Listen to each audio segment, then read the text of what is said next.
நண்பர்களுக்கு வணக்கம். இன்னைக்கான பதிவில் நம்ம எதை பற்றி பார்க்க போகிறோம்னு பார்த்தீங்கன்னா ரோஸ் செடியை பற்றி தான் பார்க்க போகிறோம். இது பார்த்தீங்கன்னா ஒரு ஜஸ்ட் ஆர்னமெண்டல் ரோஸ் வெரைட்டி தான். பட் பார்த்தீங்கன்னா ரோஸ் நல்லாவே பெரிய சைஸாக இருக்கும். இப்போ நம்ம பார்த்துட்டு இருக்கக்கூடிய அந்த ரோஸ் செடி பூ எந்த அளவுக்கு பெருசாக இருக்குமோ அந்த அளவுக்கு முட்களும் பெருசாக இருக்கும். கிட்ட பார்த்தீங்கன்னா தெரியும் எவ்வளோ நீட்டு முட்கள் நிறைஞ்சிருக்குன்ட்டு. இது பூராவுமே பார்த்தீங்கன்னா முட்கள் தான், அந்த ரோஸ் செடியோடைய முட்கள். 7 days ரோஸ், இது மலையில் வரக்கூடிய வெரைட்டி ரோஸு. இந்த ரோஸ் செடியில் பார்த்தீங்கன்னா பூக்கள் பாருங்கள் எந்த அளவுக்கு பூத்து குலுங்குது. ஒரே மொட்டுக்கள் பூக்களுமாக தான் இருக்குது. இங்கே பாருங்க,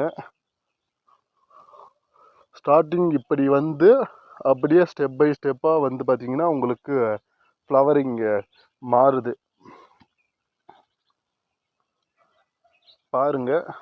இதுதான் பார்த்தீங்கன்னா பூ. இங்க பாருங்க எத்தா தண்டி இருக்கு பாருங்க என் கையில.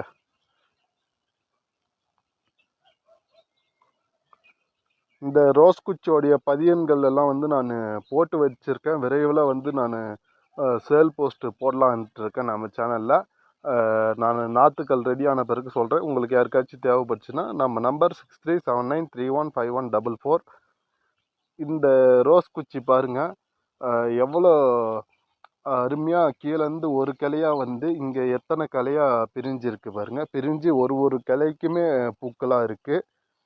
ரெண்டாவது இந்த ரோஸு பார்த்தீங்கன்னா லாஸ்ட் டைம் நான் கட்டிங்ஸ் எடுத்தது, இது நான் தான் எடுத்தேன். கட்டிங்ஸ் போடுவதற்காக எடுத்தது குச்சி இது. இந்த கட்டிங்ஸ் கட் பண்ணி விட்ட பிறகு புது துளிராக அதில் பார்த்தீங்கன்னா இவ்வளோ பூக்கள் வந்திருக்கு.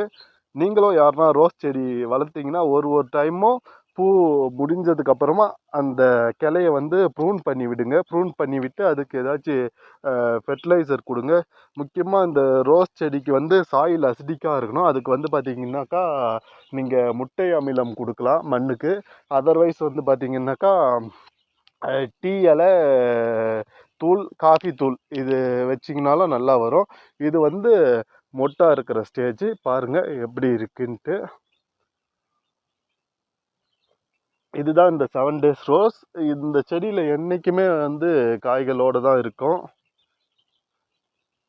இந்த ரோஸ் செடி ஹில்ஸ் ஏரியாவில் அதுக்கு ஏற்ற சீதோஷ்ணம் இருக்கிற இடத்துல மட்டும் இதில் காய்கள் வைக்கும். இது பாருங்கள் இந்த ரோஸ் செடியோடைய காய்கள் இதுதான். உங்களுக்கு இந்த வீடியோ பிடிச்சிருக்கோன்னு நினைக்கிறேன்.